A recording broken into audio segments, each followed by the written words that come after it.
And I think the best help we can give them, even in the street, the person you can touch with money maybe or shelter, is to make them understand that valuing who you are, first identifying it, and then valuing it is the best gift they can ever have. Because if they don't do it, then they can aspire to anything and obtain it.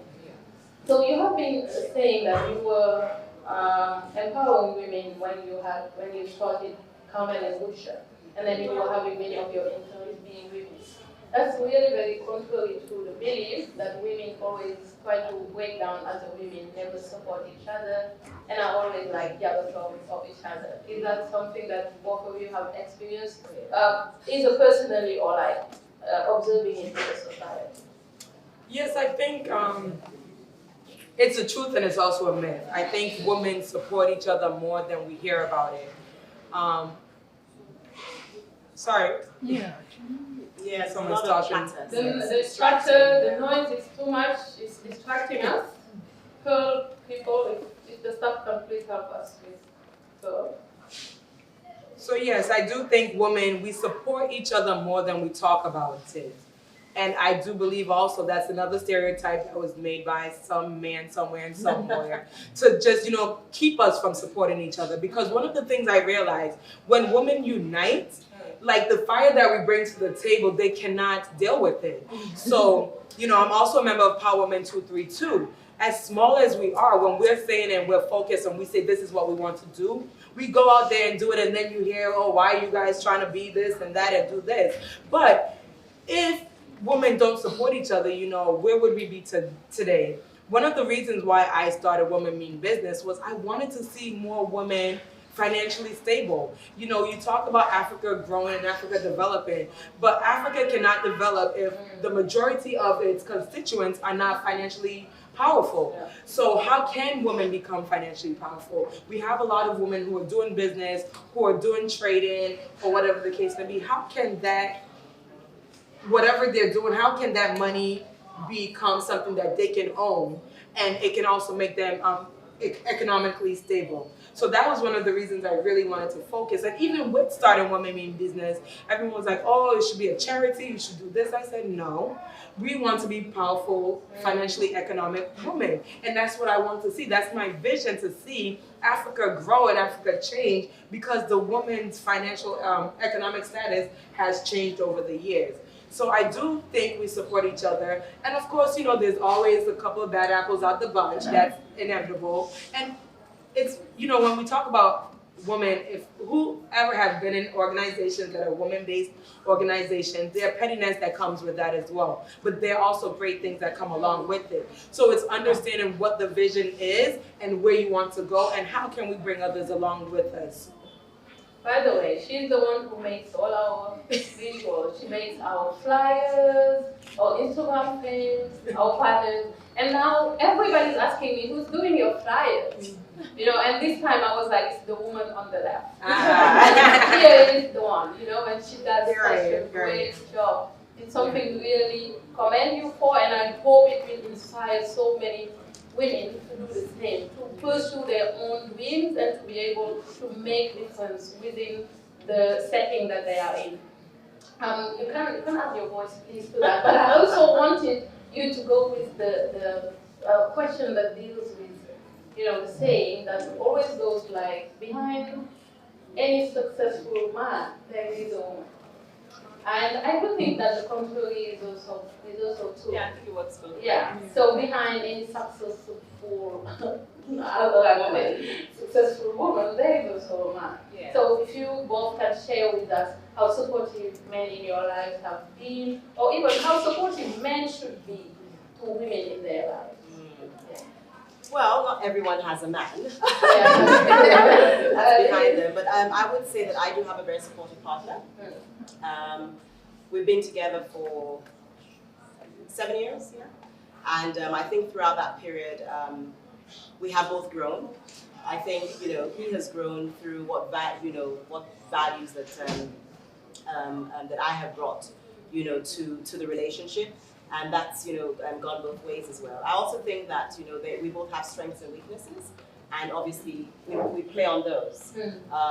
Most of the businesses that I run, apart from some aspects of Carmen Butcher as well. He's also involved, and I'm also involved in, you know, his business. We respect each other, which I think is, you know, very important with any, you know, partnership. I think that, you know, that's paramount. That has to be, you know, the focal point. And then from that, we've also ensured that we've been able to grow and develop each other. And in so doing, we've been able to develop those around us, because he has obviously several people that work, you know, within his teams. Because, you know, he also has 3 different companies. I have three different companies that I run as well. So we all have all these different people that we work with. And I'm sure they also see that synergy, you know, in all the things that we deliver upon. And you don't necessarily have to have a man. It could also be maybe a male mentor. It could also be maybe a brother. It could be, you know, your father, yes. But so you know, I think that as long as you have that individual that you trust and that you know has your back and that you can turn to, you know, whether a mentor or whatever it is, I think that that's very important. I mean, some young ladies have very good relationships with their fathers, and if you hear their stories and you know the way they relate with their fathers, I mean, it's beautiful to listen to.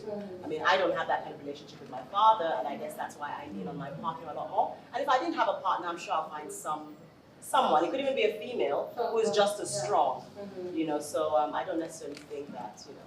Somebody who cares and listens and doesn't judge. Yeah. That also is very important. And there's a synergy. I think that's also very important.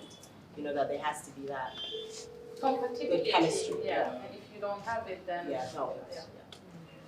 And I think, you know, like, you know, for me, I was raised by a dad who wanted to see the best for me. So I was very supported through school, making sure, you know, my dreams, my crazy dreams and my ideas, you know, he always made sure he spent time. We would sit sometimes 3, 4, 5 hours just talking about what I want to do, how to go about it, the pros, the cons, or whatever the case may be. So, and I'm a feminist that believes in the power of male allies. I believe that it's important for us to find allies and find male partners and mentors that can help us reach our goals. Sometimes, you know, men know how to open certain doors that we don't know how to open. And it's about knowing how to navigate those corridors. So definitely, you know, I have my dad, I have male figures. And even now, you know, looking for a life partner, I think it's important to know what type of partner you want. Those who are aspiring to get married, have partners, or whatever the case may be, it's important to know what you want and look for that in whoever you meet and whoever you want to grow with. Because you don't want to have gone to a level where you realize that the person that you're with isn't supportive of your vision, your dreams, and your goals. And it's also important to communicate. Sometimes, you know, I know couples that don't even talk about what their goals are, their dreams, and I'm like, how can you be with somebody and you're not sharing your vision with them? How can they help you along on that vision? So it's important, I think. It is very important, and you know, as you said, it's the whole. It's not like you know, as she said, being married doesn't work sex, and just thinking that the relationship is that. So it's that communication that is really an excellent tool for couples, and even for continuous any communication. Yeah, because you grow, you change. I know for me, I was in a relationship, and I grew within that time that I was in that relationship, and I didn't realize that who I was in the beginning and who I was at the time that, you know, we decided, okay, we need to take a new direction.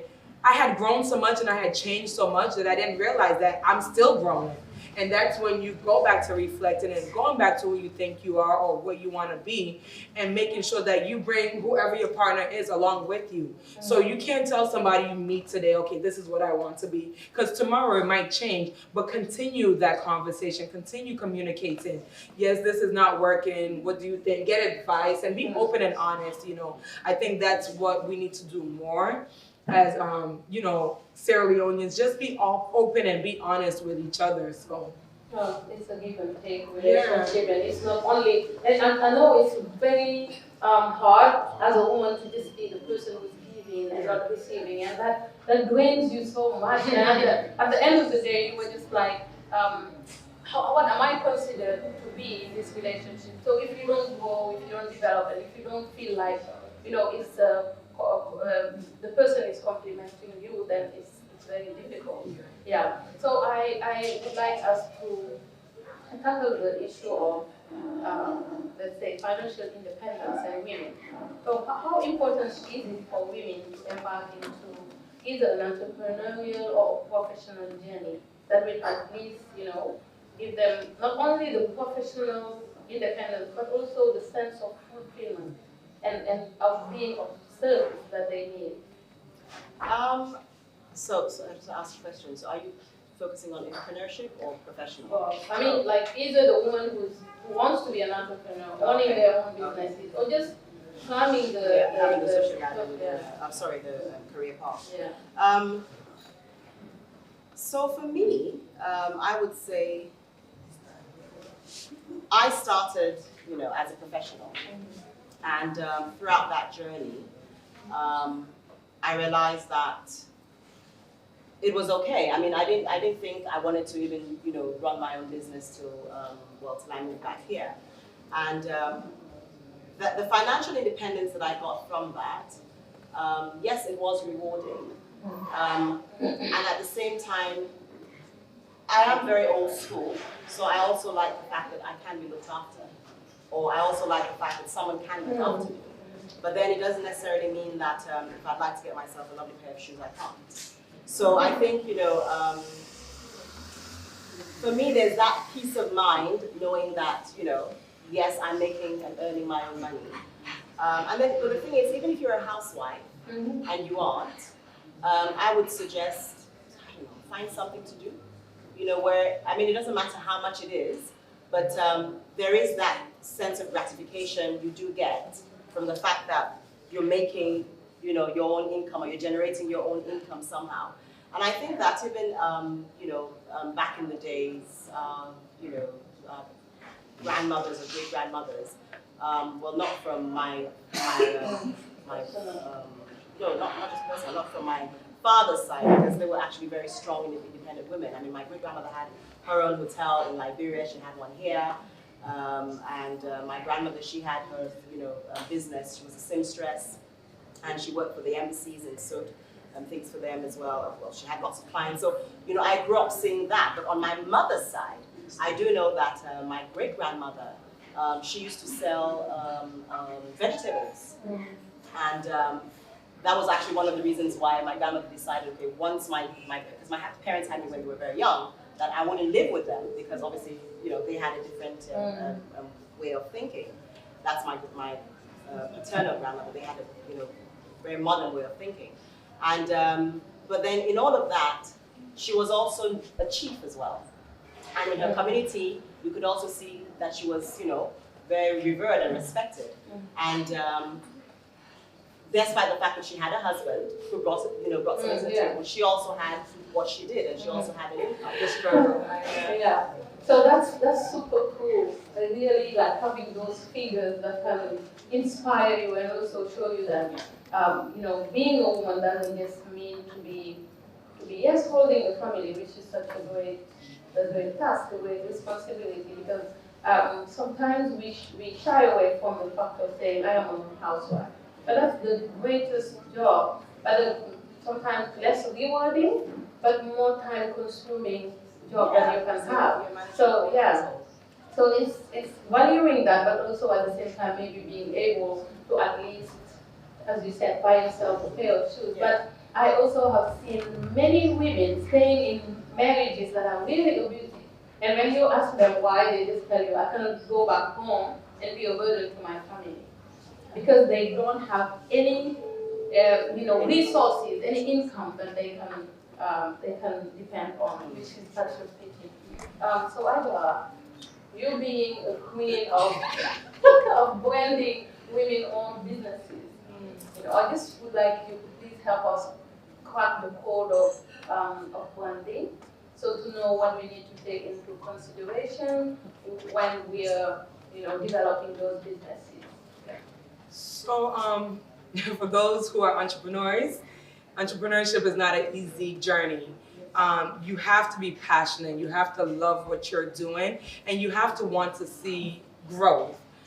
For me, branding is all about knowing what you are, what your brand is, and what you want people to know about your brand. So it's about going back, it's about what we've been talking about. Who are you? Who is this brand? You know, when you look at the Ori brand, I've been following Ori since they were born. So you look like, what did Yasmin want Ori to mean to Sierra Leoneans? Shea butter is everywhere in Africa, but she wanted Ori to be known for something. Ori is a Sierra Leonean name, so you think about, how does it relate to your constituents? How does it relate to your market? How can you make sure your branding can speak the language to those you want to purchase your product? When you think about the colors, how do people relate to the colors? There's certain colors. So branding, some people think, is just about having a logo and having a name or whatever it is, and you're finished. There's so much more that goes into it, and sometimes it's like going back to school and starting all over again. The colors, what those colors identify, how to use certain colors, how to match certain colors. When you look at the typography, the fonts that you use, your messaging, how would you say something, to a local and then something to an international client? How do you communicate? So branding has several stages of it. And for me, it's first identifying what your product is and who you want to speak to. If you don't know those two things, it's going to be hard for you to go anywhere with your brand and with your business. So for me, it's when you go back to your brand, think about what problem are we trying to solve with Ori? How can we actually make sure that we get Ori in the minds of everyone?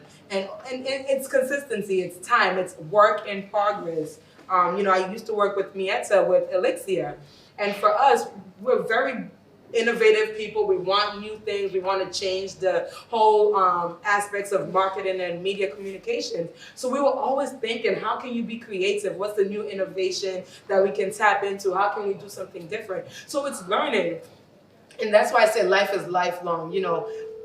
Thank God internet is a little bit better now in Sierra Leone, but there was so much happening within the social media space that we weren't tapping into.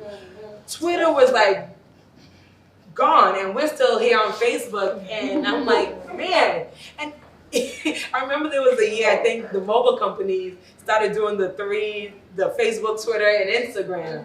And that's when you saw a lot of people moving on to Instagram. And even still, our numbers are very low for a country on social media. But with time, although they went up on their fees recently, but with time, I think we're growing and technology is becoming better. And I think for me, especially with Women Mean Business, I didn't want Women Mean Business to be just for Sierra Leonean women. I want it to be for African women. And I want Sierra Leonean women to be able to collaborate and to partner and to have opportunities to meet other African women so that we can integrate, so that I can make sure that, I think last year? Yes, last year with Power Woman, we brought in a speaker from Nigeria. When she left, one of our members gave her a basket, Ofino. So you have Sierra Leonean products now going to Nigeria. You have Nigerian women, I'm trying to do something. Do you know anybody in Sierra Leone? Yes, I can connect you to people. I've connected people and they say, I met with so-and-so when I went to Nigeria, when I went to Kenya. So you see that integration, you see that collaboration happening through the continent. And that was my vision for Women Mean Business. In the beginning, I was like, this is not a Sierra Leonean brand, because I didn't want us to stop here. I saw that the only way for us to become better than who we are now is to make sure that we collaborate with people outside of the country. And that's, I'm glad that I'm seeing over the years that that's happening. So when I get messages from people that I've brought in or people that I've connected and said, I'm doing so-and-so with someone, it makes me feel good that we're taking advantage of the whole networking aspect and we're not just staying to ourselves in our silos, because Sierra Leone is very small. And eventually, I remember, I don't know if it's still happening, but there was a phase that once somebody started something, everybody else was starting it. And it was because, we were all thinking this is the only thing that's happening. But thank God to technology, thank God to, innovation and the power to think and dream. People are really trying to step out of that zone and trying to be different. So, thank you so much, professional lady, for that course. Yes, and looking at it, when you were talking, I was looking at it and I was like, 100% natural, 100% for you. I don't know, it talks to me. Whenever I speak, I'm like, we all about the naturality. We want to be natural. You hear people now going to natural hair. That nobody now is interested in skin, lightening, anything. People are interested in natural. And then you tell them that this is natural. Of course, they will come. They'll come for it. And then it's for you, designed for only you and your particular. So yeah, blending is, did you blend this? No, Jasmine, I don't know. But whoever but went we in, work together, Yeah. I'm a supporter of women in business and women-owned businesses, and I try to help out as much as I can. And for me, collaboration is key. Yeah. So it's always important to, like I said, Sierra Leone is very small. I think me and Mieta worked together before Mieta moved actually to Sierra Leone when she was working with MoneyGram. So I was working with another media company, and we actually pitched and got the contract to manage MoneyGram in Sierra Leone. So little did we know that we would cross paths years later with her moving back to Sierra Leone, and then eventually after some years I worked with her as well. So Sierra Leone is very small, and we need to know how to network and how to collaborate with different people. And I think that's one of the ways that's going to move us up in what we're doing. Whoever did the blending went to your school. And I'm so happy that you mentioned again and again collaboration and partnership. And that's such an important aspect of entrepreneurship, because as the saying goes, at the top it's very lonely. And the top being like your own business that you have nurtured, that you have developed, but it can also be like you climbing the ladder and just finding yourself being in that silo that you did not want to be. So how important is networking, partnership, collaboration in the, especially for women, in the business or professional setting? So for us, the logistics company, what we've had a lot of are what I always dub as strategic alliances. And I think the strategic alliances are very important because obviously one always aims to go international. Now, with iMatrix 101, it is an indigenous company owned by myself and another individual.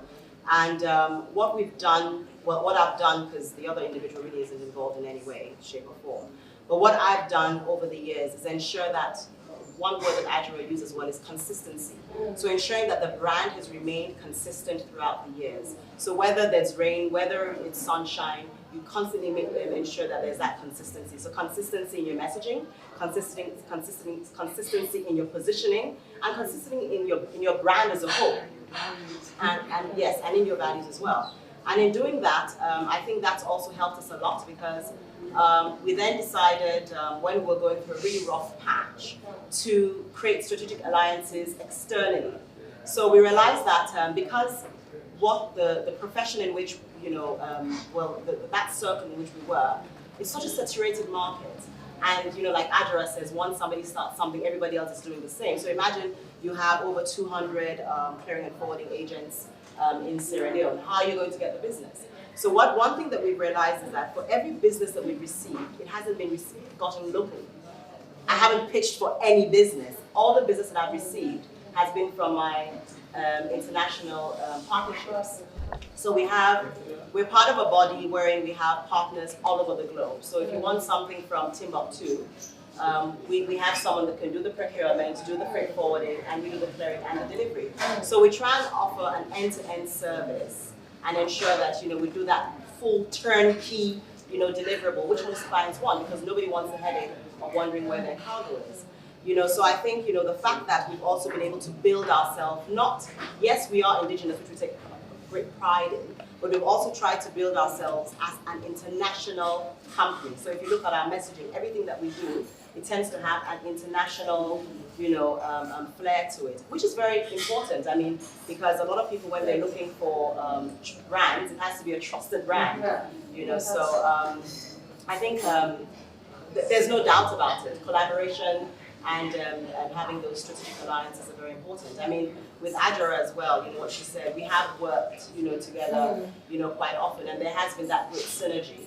which has ensured that we've had, excellent results in what we've done. I mean, we've teamed up on tasks where, I mean, I can go to sleep and I just get the job done, and I think recently I called you and I was asking you, did you do X, Y, do you remember? Yeah. Because the guys from Azerbaijan were calling and saying, oh, could you just send me the last documents? And I was like, did we do it? So I had to call her, did we do that job? And she was like, oh yes, of course we did, what's we do actually. So, it's very important that you, and then in partnering as well, you do get, the odd failure.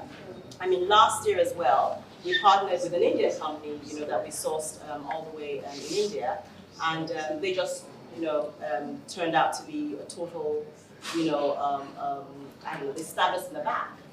So you do have those instances. We had a company that we partnered with in China who are still owing us quite a large sum of money. So, there are different collaborations that you will go into, and you learn.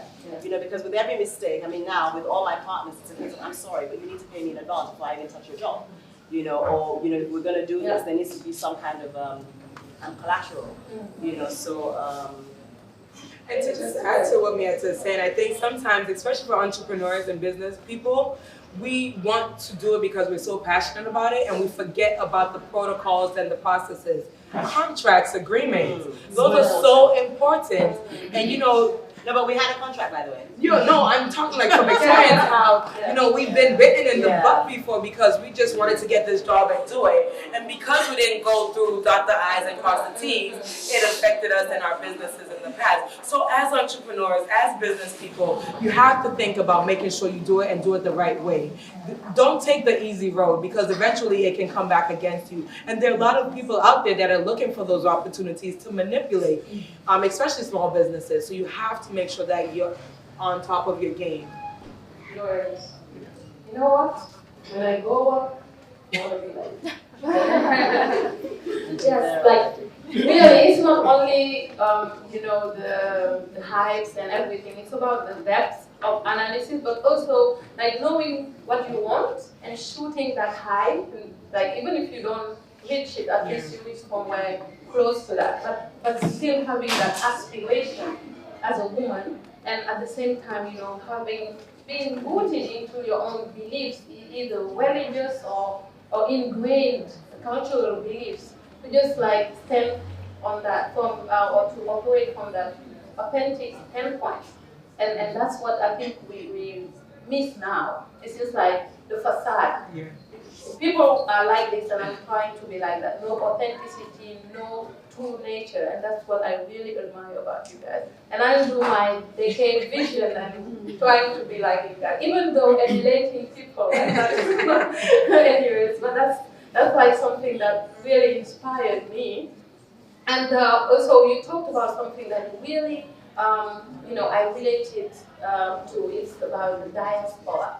I always like using this platform to call the diaspora to come back to Africa. We do need you here. I'm sure, Europeans and Americans don't need you because they have their great human resources, really, who can develop those countries. But we need you guys here because it's when you get exposed to those things, to the ideas, and to that feeling of development, that's when you can yearn for it. You can still yearn for it if you don't, but I mean, that's when you can even try and replicate things that you have learned abroad. So please, diasporans, we're calling you to your African nation to come back to us. So this was such a great discussion. We learned so much. We got inspired.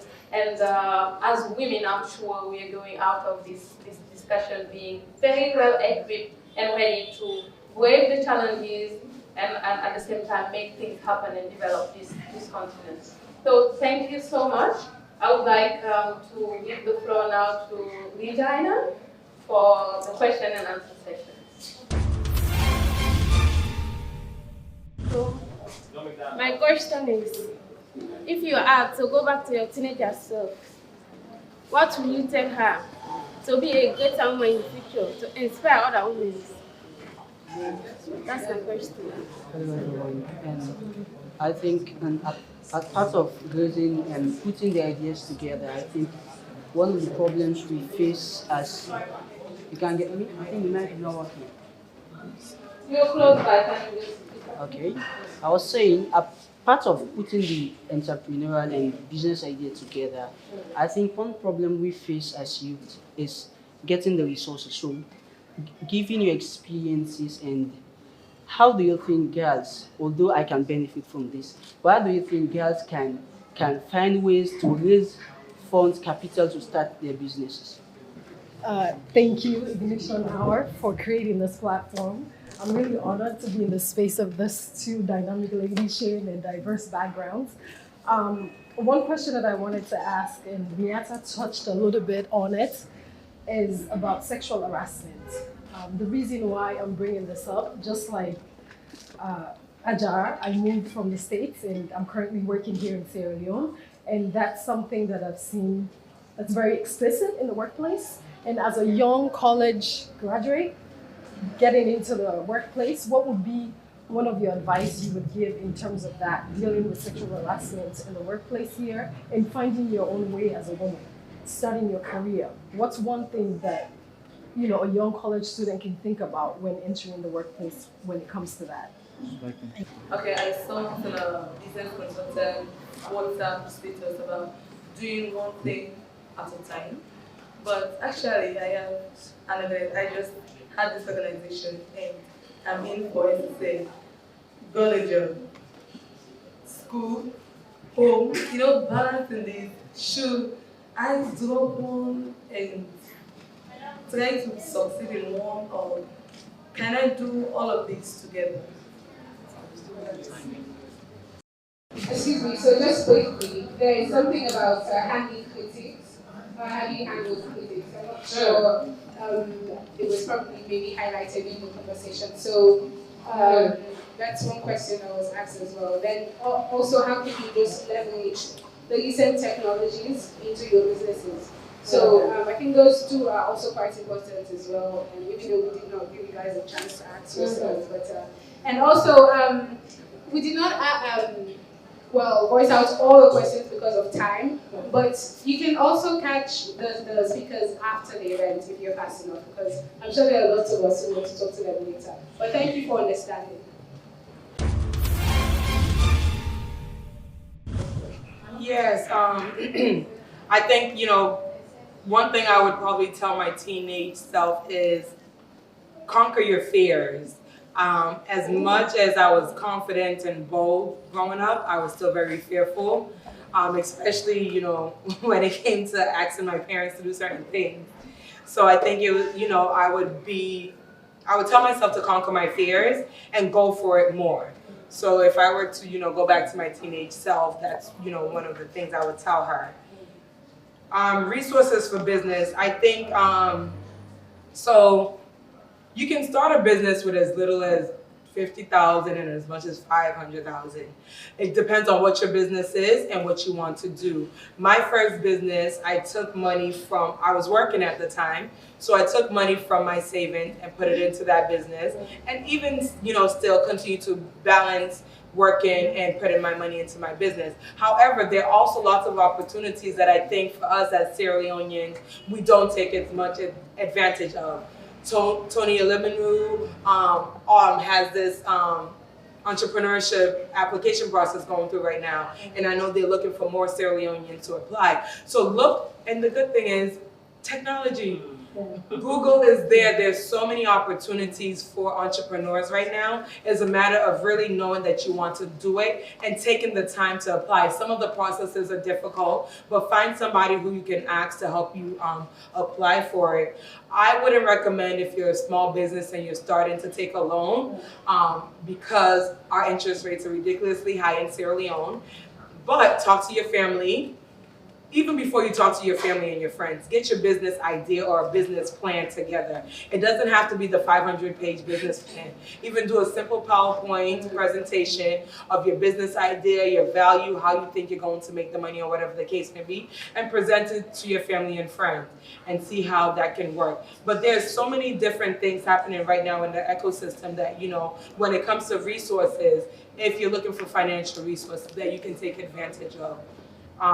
But it's also good to know and make sure that whatever you're trying to do as an entrepreneur is your own. You cannot run and live somebody else's life, because you won't sit there to fill out a 500-page application because it's not yours. It's not something that you're really passionate about. Sexual harassment in the workplace, you know, for me, I go back to the thing about respect and knowing who I am. I'm somebody who is, one, I respect myself and I carry myself with respect, and not saying those who don't. But you also, as women, know in our society, you have to be bold enough to say no. And say no without melting. Saying no like you mean it. Assertive. So for me, when I'm at work, I'm at work. I'm not trying to be your friends. I'm not sharing my contacts with you. This is about business and it's about work. So you need to know what you're doing and where you're doing it. If you want to, and I would never encourage a young woman or anyone to have a relationship with people you work with.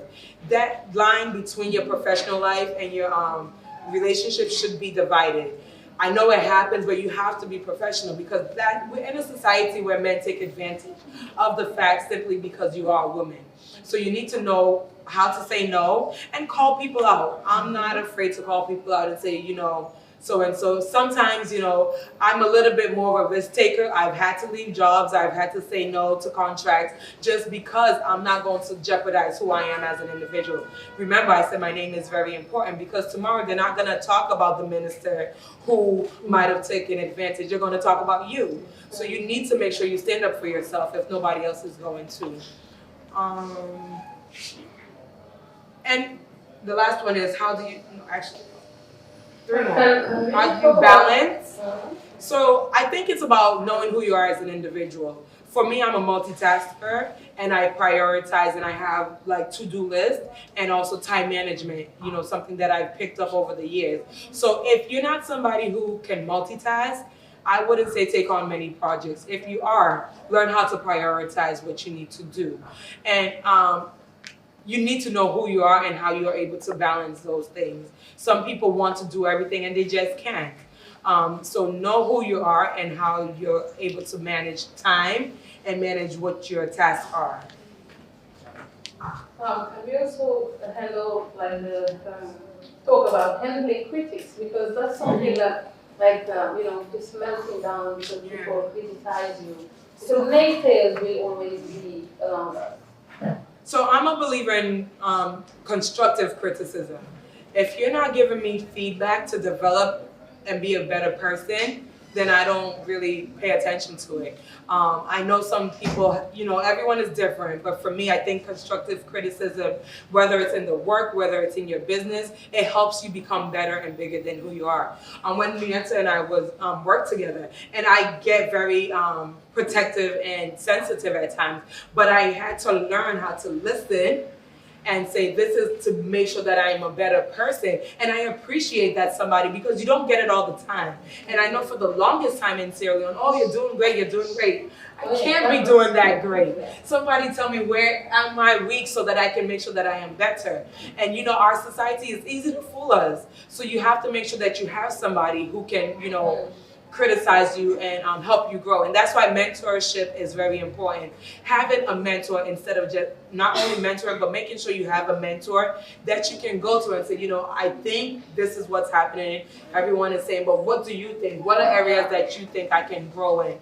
I think that's very important. And tech for business, or? No, the last one was leveraging tech, Yes.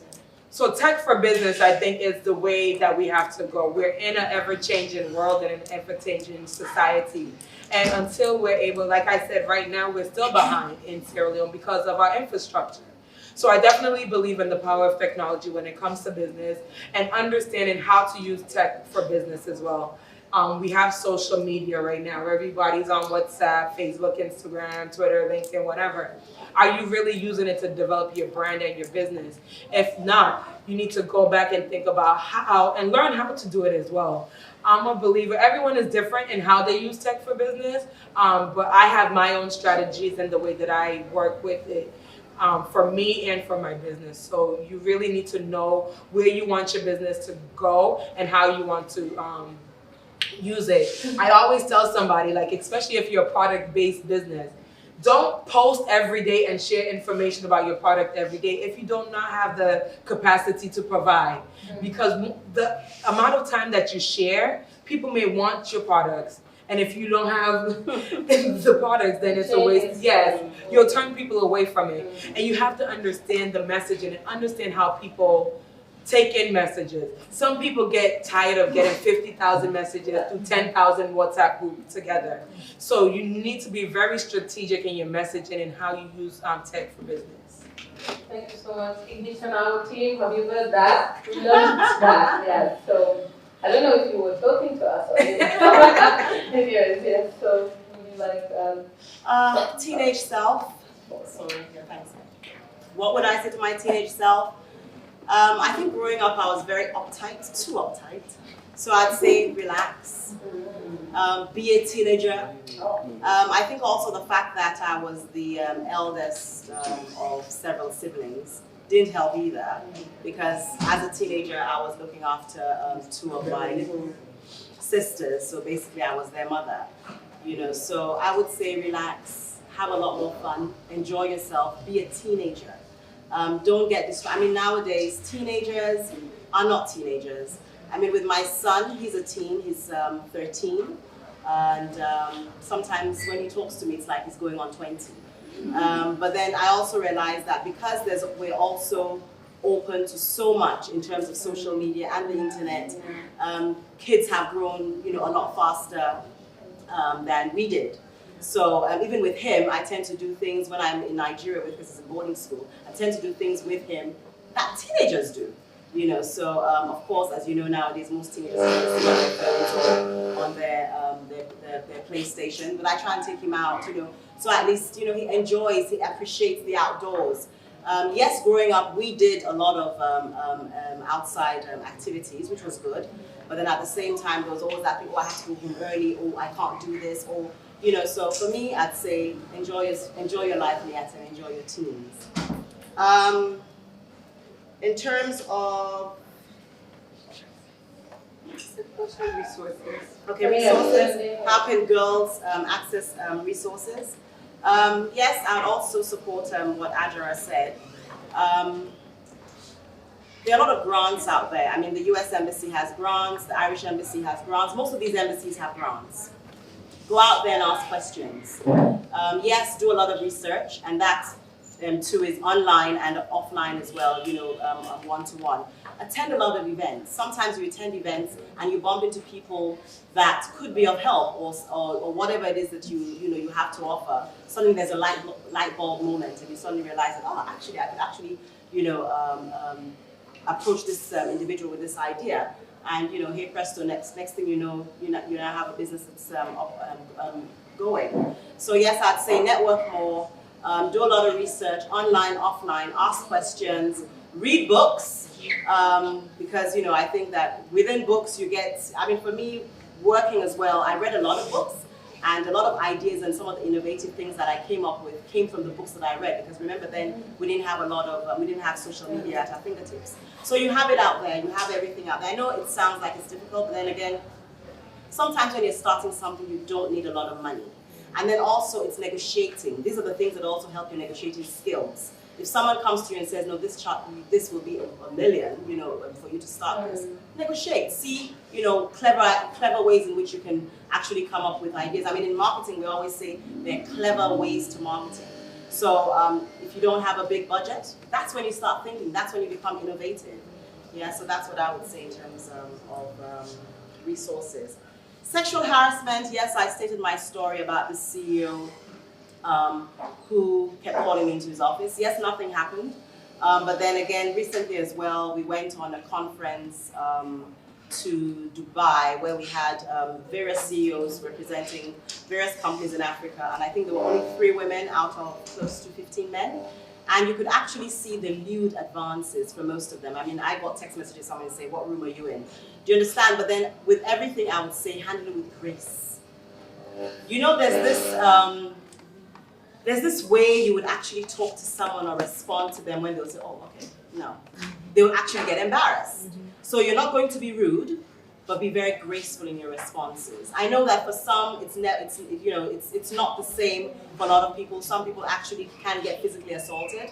I would, say, try and ensure, if possible, even though sometimes I know that cannot be avoided, but try and ensure you do not put yourself in instances where you get to that position. So, for instance, if you're going out on a work conference, on a work dinner, don't drink alcohol, because and if you have a glass of something, anything that you're drinking, don't leave it unattended, because some of the stories that you hear actually come from the fact that maybe the individual was inebriated, or they put their glass down and the drink was spiked. So I would always say just constantly be tuned into your environment, to the individuals that you work with, and then try and find someone to report to. I know that in Sierra Leone there is a body that you can go to, if you feel that you're being threatened, or you feel that you do not feel safe. But the other thing is, harassment is so difficult to prove, and people would ask you to. But you would say, I don't feel safe. I mean, and if you're not listening, to make a lot of noise about it. I mean, nowadays as well, I know that there's the fear that, okay, I might lose my job, so maybe I shouldn't say anything. But please say something to someone, because when it does happen, someone's going to say, oh, but you never said. And that's usually the story, you never said. And what I'd also say is, for anyone that has, experienced that, don't be ashamed. This is not something that you should be ashamed about, because once you feel that shame, you then keep it to yourself, and trust me, that will then translate into different things later in your life. You find out that maybe you probably don't like sex, or you don't want your partner touching you. So different things, come out of the fact that one has been abused. Abuse and sexual harassment also, sometimes it's a mental thing, right? Like she said, it can be hard to prove. So it might not necessarily be physical torture, but you might be walking by and some lewd commenters, it said, turn back and say, excuse me. So if the person said it quietly, says, excuse me, did you say something? Did you just mention something about my butt? Embarrass them, basically, and trust me, you'll see them stutter and say, oh, no, I didn't. But then again, in Sierra Leone society, you'll probably say, yes, I say you will. Do you understand? But I know, but then, there and then, say to the individual, well, I do not take kindly to that, But then, try and be assertive in your responses, because the minute you appear meek or weak, they'll take advantage of that. Yeah? Sorry, that was a long one. How do you balance work and school and everything, and wearing different hats? Yes, some people can do it very well, others can't. Women, I think, multitask better than men. One guy said, that means you're a man, and I said no, because I think that women, yes, I think women multitask actually better than men, and I think it has something to do with the way our brain works. You would probably know because of your psychological background, but yeah, I feel that if you feel, when you've taken on too much, things don't start working, you start slipping on deliverables, but what I'd say is, like Ajra said, have a plan, but then know what your purpose is. So don't just do things for the sake of doing things, and don't try to copy others, because no two people are alike, trust me. I mean, my talk show is completely different from another person's talk show, and I will celebrate theirs, because I know that what I promote is completely different from what they promote. The way I deliver mine is completely different from when another person will deliver theirs. So remain authentic and know what your purpose is. Try and examine, okay, is this really for me? Can I do this? You want to set up a pharmacy?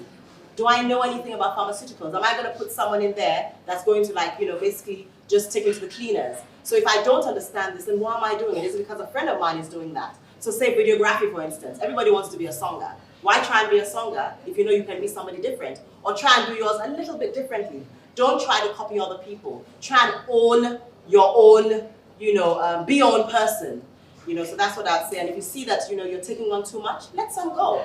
As long as you can deliver well on one thing, trust me, word of mouth, you do it well, you're going to get more business. Yeah? Thank you so much for those. Okay? Yeah, there's still more. Should I go through, or are we done? No, they're telling me that we have issues with time. Yeah, so thank you to all of you for being here with us this afternoon. We know it was a cleaning Saturday. Transportation was difficult, the traffic, everything. And also, thank you for being here to celebrate women with us. So, thank you so much for a great edition. And for our audience, see you next month for another edition.